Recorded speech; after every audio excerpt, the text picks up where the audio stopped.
দিলুৱালে মামা থাকো আহি গ'ল। এয়া দেখিছেনে কি আনিছে, মোলৈ বোলে মিছল চানা আনিছে, লগতে আৰু খাচী মাংস। চুলিখিনি যে ইমান খাটাকৈ কাটি লৈছে, মোৰ মানে সন্দেহেই হৈছে এজন মোৰ মানুহজন হয় নে নহয়।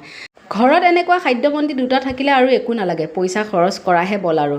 মানে মানুহজনৰ লগত ওলাই গ'ল দুটাই, গৈ একদম বোলে ম'ম'হে খাম, আৰু ওলাই গ'লে সিহঁতে সেই ম'ম' খোৱা ধান্দা। আৰু দুটাকে মানে বেলেগ বেলেগকৈ দিছে। ছোৱালীয়ে আকৌ আনিলে ল'ৰাক কমাই দিব, ল'ৰাই ক'ব মোক কমাইহে দিছে। সেইখন ৰামায়ণ নহওক বুলিয়ে আকৌ মানুহজনে দুইটাকে ভাগে ভাগে আনি দিছে। তথাপিও মানে ছোৱালীয়ে কৈছেহে তোমাৰ ভাগতে দেখোন সৰহকৈ আছে, ল'ৰাই কৈছে মোৰ ভাগত ক'ত সৰহকৈ আছে, তোমাৰ ভাগতে সৰহকৈ আছে। তেনেকৈ এয়া দুটাই ম'ম' খাব মানে আৰম্ভ কৰি দিছে। এতিয়াও খোৱা নাই বাৰু, খাব কি হ'ব আৰু, সিহঁতক লৈ উপায় নাই আৰু। মানে টকা জমা কৰিব নালাগে বেলেগত, খাদ্য যাব সিহঁতৰ পেটত আৰু টকা যাব দোকানীৰ হাতত। কি কৰিব, উপায় নাই, এনেকৈ জীৱনটো পাৰ কৰি নিব লাগিব ইহঁতৰ লগতে আৰু। মই ভাল পাওঁ বুলি আকৌ মানুহজনে আনি দিলে ৰিমিক্স কিং জেডি, মানে মিছল। যিহেতু সকলো মিক্স থাকে সেইকাৰণে মই ৰিমিক্স কিং জেডি বুলিয়ে কৈছোঁ। বহুত ভাল পাওঁ মিছল ভাগ খাই, মোক এই ভাগ পালে আৰু একো নালাগে।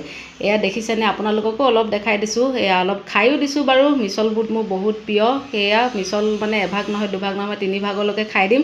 আৰু লগতে ভাত খাবও নোৱাৰা হৈ থাকোঁ দেই মিছল খাই, পানী দুনি খাই দিলে পেটটো ভৰি যায়গৈ। আৰু আজি ভিডিঅ'টো মই ইমানতে শেষ কৰিছোঁ, বাই বাই।